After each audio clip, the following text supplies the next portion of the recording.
Installing Active Directory. In this nugget, we'll be talking about installing Active Directory. And you might think to yourself, well, James, didn't we do that in the last nugget? Yes, we did, but we're going to do it in a few different ways here. For example, in the last nugget, we did install Active Directory, but now we need to maybe install additional domain controllers for purposes of load balancing and to make sure that you have a failover solution in case one of the domain controllers goes down. We also have the child domain that we might install here as well. In this case, we'll install west.nuggetlab.com. I talked to you about a tree architecture earlier in the last nugget, so we will be doing that as well. And then we'll talk also about upgrading. This is a lengthy process, and it involves several reboots throughout the process. But it's not necessarily to go through each individual step of upgrading. It's really pretty simple. The main thing to keep in mind here is that we need to prepare the schema. I'll show you how to do that so that you can have a successful upgrade. Also, we'll talk about removing Active Directory. You might need to do that if you need to decommission a server. Maybe it's old hardware that you were going to dispose of or something like that, and you need to remove Active Directory from it. Certainly, you need to remove Active Directory rather than just disconnect it from the network and dispose of the server, because the rest of Active Directory, all the other peer domain controllers and everybody else, all the other servers in the forest, are going to expect to see that domain controller, and if you don't properly remove it, those other domain controllers will get confused. In the last nugget, we took a look at installing a domain controller, and we did just kind of a basic installation. Well, guess what I did? I actually uninstalled the domain controller. Now, how do I do that? I just ran DC promo, and then it takes you through a handy little wizard, which you just next finish your way through, and it's pretty simple. But why did I uninstall that role? Because I wanted to show you a couple of other ways of installing it, and one of them I alluded to in our last session. That makes it sound like we had therapy together or something like that. You know, it's probably by the time you're done with this, you might need therapy. But anyhow, I decided to go ahead and create a text file this time so that I can show you how that's done. Now, I showed you in the last nugget that at the end of the wizard, you can export it to a text file, and that's what I've done here. And I just named it here, DC promo install forest root. Just to make it sense for myself. Also, I'm going to make this file available for you up on nuggetlab.com. So this is a public internet website that you can use to download accompanying files and support files for all of the nuggets that we create, the videos that we create here at CBT Nuggets. So anyway, this is what it looks like, and it also gives you the usage right here, which makes it real handy to be able to use. In fact, I'm just going to select on that and copy that, and I'm going to actually use it in the command line. And then we have just the sections here, DC install. It's going to be a replica or a domain. It's going to be a domain installation in a new forest, and this is the name of the domain. And it's going to be Forest Level 2, which means it's going to be Windows Server 2003 DFL, or Forest Functional Level, FFL. Then Domain Net BIOS name is Nugget Lab. We didn't really see that in the wizard last time, but if you go to the advanced options in the wizard, you can see that or expose that option. We don't really need it in the wizard we did, so I didn't show it to you. Then we also have Domain Level 2, which is also going to be Windows Server 2003. We're going to install DNS. We're going to make it a global catalog. We're going to not create a DNS delegation because we don't have other DNS servers that we're trying to reference here. We're going to create a DNS zone from scratch. We have the file paths for all of our database, log path, and sysvol. And then what we're going to do is to set the safe mode administrative password to kind of a default password that we use here in Nugget Land, where we're just going to meet the complexity requirements and length, and that's just kind of a common password that we might see from time to time. Also, it's going to be rebooting upon completion, so that's what we've got going on right there. Now, I'm just going to go ahead and launch this. By the way, you might wonder how I got the command prompt to appear just suddenly like that. Let me cancel out of this and show you. I just adjusted the shortcuts to my accessories command prompt here, where I right-click on it and choose Properties. And within this, I changed it to not start in the profile. By default, it starts in the currently logged on user's profile, but I like to go to the root of C. Makes the command prompt shorter and simpler. And plus, I hardly ever want to be in that profile. And then I just used a shortcut key, Control-Alt-M. I'm also in the options, going into quick edit mode here, which means it allows me to more quickly and easily copy and paste. So, Control-Alt-M pops that open. By right-clicking in quick edit mode, it just pops in my unattended item that I copied out of the text file that we saw a moment ago. And then as soon as I press enter, it's going to go ahead and launch the installation. Now then, here I kind of fast forwarded. You've seen the installation before, so I didn't elaborate on that quite a lot. I just let the answer file do its work. It restarted the computer. Server Manager launches as soon as you log on, and then I've already gone here to the Domain Controller's organizational unit to show you that this very computer that you're looking at right now is listed as a domain controller. So it looks like everything installed just fine. Now then, the next thing I want to do is to make a remote desktop connection to another server on my network. Remote desktop connection is simply where I can start kind of a little terminal services session to another system. This means that I get the entire desktop of that remote system, but I don't have to be seated locally at that computer. And that's very handy if I want to administer something that's in a different building or look at something halfway across the globe, for example. In our case, I do have this other system actually pretty close to me, but I want to use this one screen to do all the recording from, so I want to go ahead and show it to you using a remote desktop. Also, the other machines that I have running for purposes of our training and our creating of our CBT nuggets are all going to be located within virtual machines. This is becoming a very common practice among administrators so that we can have high density server space. This means then that I might have a very powerful server with maybe 2 processors or 4 processors on it, lots of hard drive space, lots of memory, but if I have a simple role or service installed on it, it's way overpowered for simply that one role that it might have. So what I can do is use something like a VMware product, or Microsoft also has Hyper-V, which is included with Windows Server 2008. Or they also have Virtual PC, which is another product that can be used. Anyway, there's several products now that we can use to virtualize. This means that we can install multiple operating systems or multiple instances of an operating system on a single piece of physical hardware. So instead of having to have separate desktop computers for each installation, I can have high density with multiple installations in one computer. Now, I'm going to go ahead and make my connection to 10.10.10.71 and enter in a password over there. This is just a workstation, or rather a server, that is not a member of a domain. You can see right here that it's a member of a work group, and I get the full desktop, and I can pretty much administer it as if I were seated locally at that computer. Now what I'm going to do here is I'm going to install the domain controller here. You see I've got an answer file here, but the first thing I'll do is I'll once again show you the command prompt method for being able to do this, just by going to DC promo.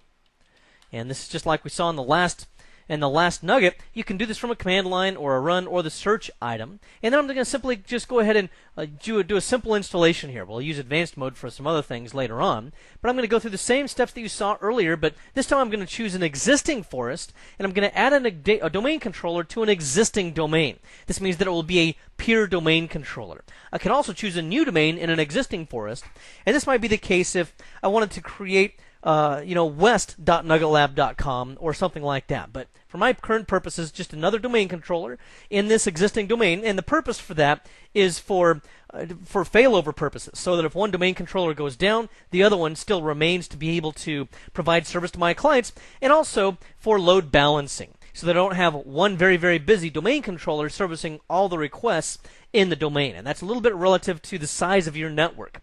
In small environments, it might be acceptable to have only one, especially if cost is an issue and you can't afford the additional hardware. But anyway, I'm going to enter in any domain in the forest where I plan to install this domain controller. The reason why it says any domain and not the forest root is simply because it only needs to identify an existing domain in the forest to be able to trace it back to the forest root. But in my case, I only have one anyway, nuggetlab.com, and I'm going to go ahead and enter those in. Now, can't use the current credentials because they're local to this computer. So I'm going to need domain credentials. So I'll click on Set here, and I'll enter in for nuggetlab.com an account that I commonly use and a password. And then we'll click OK and Next through the wizard.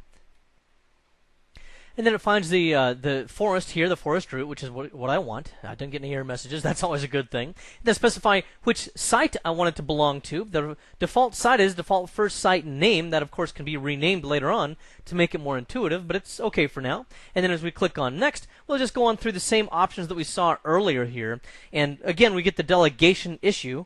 Once again, I'm just going to click on Yes to continue here because we'll talk about delegations and DNS in a future nugget. But for the time being, we'll just go ahead and continue on. And then we'll just enter in a password. Oops, if I can type right.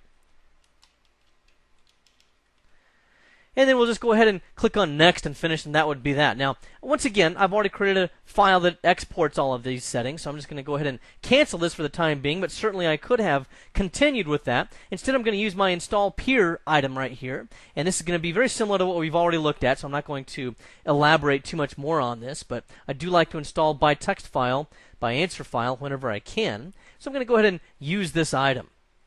And then we'll go ahead and launch the installation, and it uses all the same options that I just showed you. This file will also be available for you to examine up on nuggetlab.com. Now then, here again, I've gone to yet another computer here, and with this one, I'm just going to show you quickly how we would install a child domain in the same forest, in a tree. So here we would just go ahead and click on Next, and we'll just go through the common settings we've seen before. And I've already pre-filled the answers in, by the way, for expediency's sake, but we'll create a new domain in an existing forest. Okay, so this is going to be a child domain in this case. This could also be a new domain in an existing forest in a different namespace. Could be a totally different name, and it might not end in nuggetlab.com. In my case, it's going to, but you could have done that as well. And then we'll have the name of the domain forest right here, and then some credentials to be able to query against. And we'll click on Next. And here's the fully qualified domain name of the parent with the single label DNS name of the child domain. And you can see down here how this is going to look once the domain is completely installed. Then you click on Next. And what it's doing here, by the way, I don't know if you noticed that, but it said it was validating the domain name. This is using an operations master role where it checks with something called the domain naming master role. And this is a role that identifies whether or not there are already other domains by the same name that I'm trying to install here, because it prevents me from installing two domains of the same exact name, and that would of course cause confusion and some problems. And that's pretty much it. The rest of the wizard is mostly the same as what we've seen in the past, so I'm going to go ahead and cancel this and point out that I did at the end of this already in advance have created a text file for this installation, much like the other ones that we can use. Do notice this, by the way. The password here, I entered that in after the fact, because even in the wizard, if I enter in the password, it does not save the password for security purposes out here to this plain text file, because anybody with Notepad can read this thing and see what my password is. So I've entered in the password items here after the fact. Also, once I run this, and again I can use this syntax right up here to be able to run this. Once I run this and it's completed using this answer file, it will then automatically go in and remove these passwords. So it's kind of an ingenious method to make sure that we don't accidentally leave remnants behind that could compromise the security of our systems. Alright, then here now I've skipped ahead to the reboot, and we see that Server Manager here identifies this computer as dcnugget3. And here's our new domain, west.nuggetlab.com. So there's our child portion of the domain right here. And remember, since I promoted this to a domain controller in the same forest as nuggetlab.com, I'll be able to access resources throughout this forest quite easily. So for example, and we'll get into possibly this a little bit later on, but let's even say I had a folder that I was sharing here. Let's just say it's whatever this is. If I wanted to share this, what's the advantage of being able to have this child domain in the forest? Well, if I decide to add somebody, I'll just click on this little drop-down list and choose Find. And then I want to go ahead and find somebody to share this to. Maybe I want to find somebody in nuggetlab.com or west.nuggetlab.com. If I click on Locations, notice that I can search either nuggetlab.com users, these built-in users or these users, or I can search out of west.nuggetlab.com, and I can look for users here or any other OUs that I create, or these users. So it's very handy to be able to access users or computers from both domains. And I haven't really addressed sharing here, but if I were to complete that share, that would simply mean that people that I select would be able to access this folder over the network. And at the same time, if we really do need that autonomy of having our own domain in west.nuggetlab.com, we get that. We have our own domain admins, we have our own maybe administrative staff, we have maybe other reasons. For example, if it was a traditional Windows Server 2003 domain, maybe we had to put it up because we needed a different domain password policy. And there's still some call for that in 2008 as well. So, or it could be political. But anyway, regardless, we do now have a child domain created. Now then, switching gears here, I've gone to a Windows Server 2003 domain controller. What if I wanted to upgrade this to Windows Server 2008? Then would it be able to accept Windows Server 2003's Active Directory that we're looking at right here? Well, in fact, it would not be able to do so because this is an older version of the schema, and I need to update both the domain and the schema to a newer version.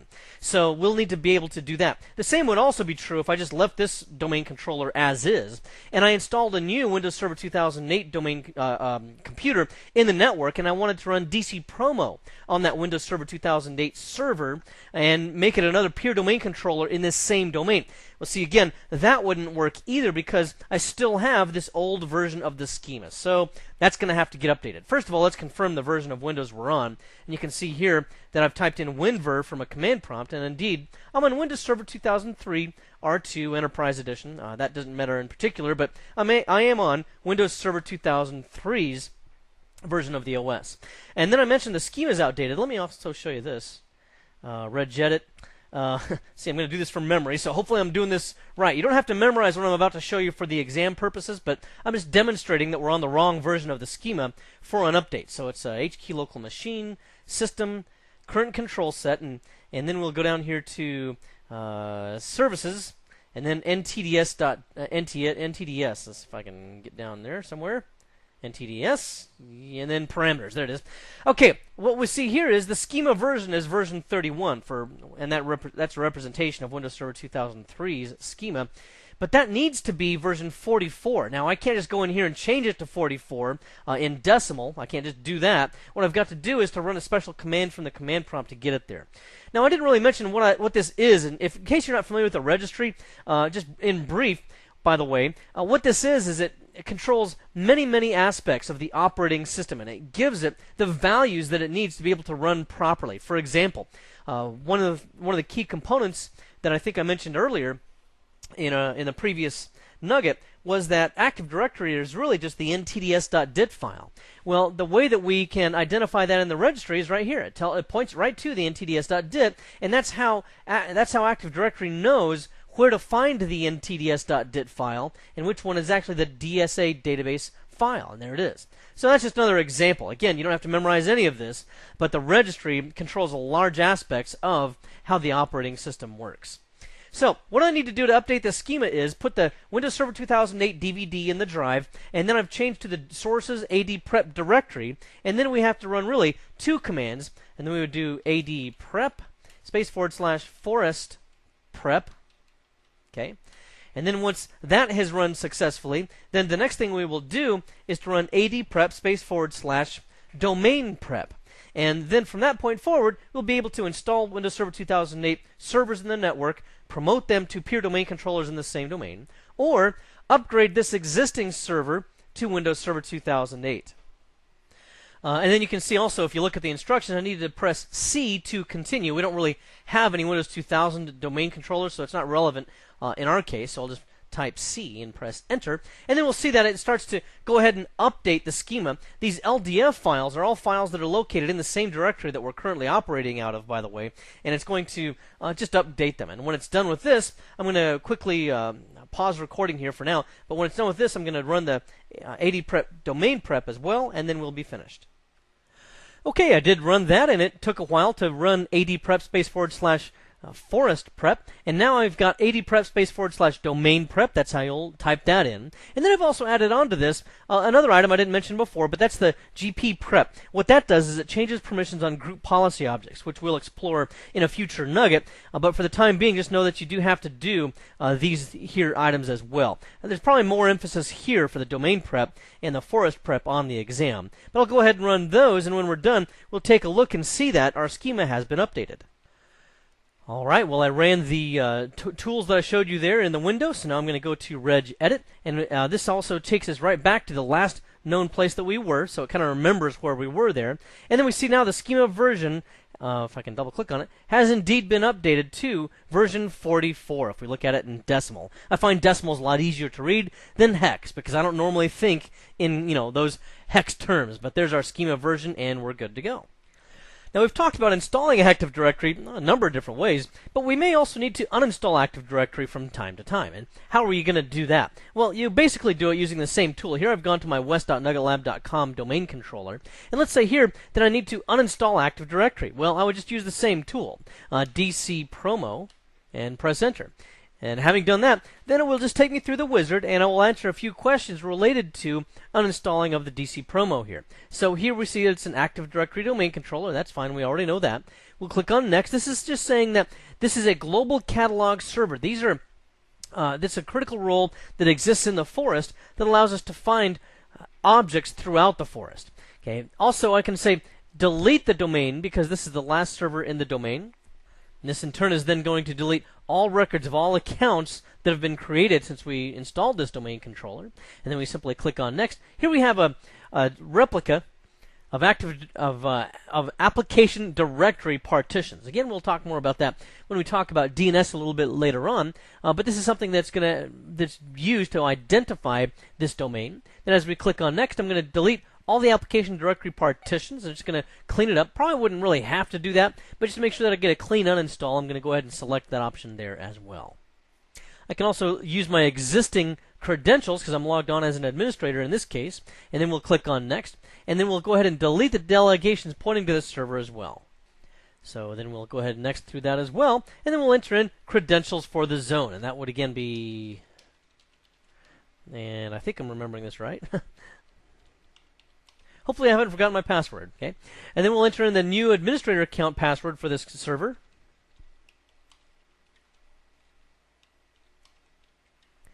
And then that's pretty much it. Also, if we want to decommission a number of servers, notice that we can also export these settings. I found out that these seem to be a little bit iffy. Sometimes they don't quite uninstall very well, but you can give it a shot if you want to. At least the option is there. It might require a little bit of tweaking in that text file, though, to get it to work in certain instances.